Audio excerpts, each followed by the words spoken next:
प्यारी चीज अंत तक सुनिएगा सब। 1958 में बुलेट ट्रेन का निर्माण चालू होता है जापान में और 1964 में पहली बुलेट ट्रेन बनती है। और बुलेट ट्रेन बन तो गई, पर जब वो सुरंग से पास होती थी तो उसका आगे के शेप के कारण इतना हवा का प्रेशर हो जाता था और 250 किलोमीटर की जब स्पीड थी तो बाहर जब सुरंग से बाहर निकलती थी तो जबरदस्त धमाका होता था। और उस धमाके में जो ट्रेन में बैठे पैसेंजर हैं वो भी डिस्टर्ब हो रहे थे और लगभग आधा किलोमीटर तक जो भी रेजिडेंट्स थे उनकी खिड़कियां भी जोर जोर से आवाज करती थी और उनकी भी नींद खराब होती थी और पूरे डिस्टर्ब हो जाते थे।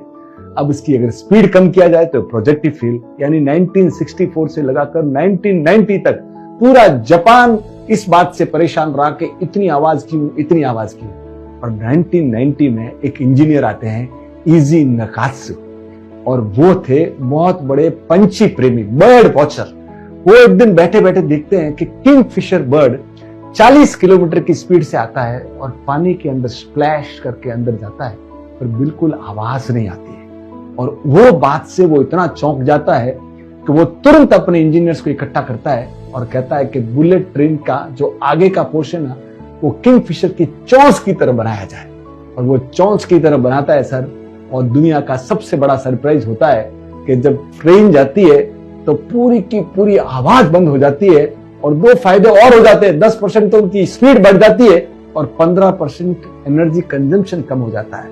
और वो दुनिया का सबसे बड़ा चमत्कार हुआ कि किंगफिशर की चोंच को देख के उन्होंने बुलेट ट्रेन की चोंच बना दी।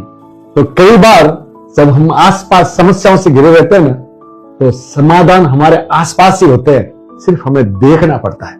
जिंदगी है, बिखरेगी नहीं तो निखरेगी कैसे, और उलझेगी नहीं तो सुलझेगी कैसे। इसलिए कहते हैं कि कई बार जिंदगी है ना जब तक बिखरती नहीं है ना तब निखरती नहीं है, और उलझती नहीं है ना तब तक सुलझती नहीं रही। Sir have a safe day. Thank you.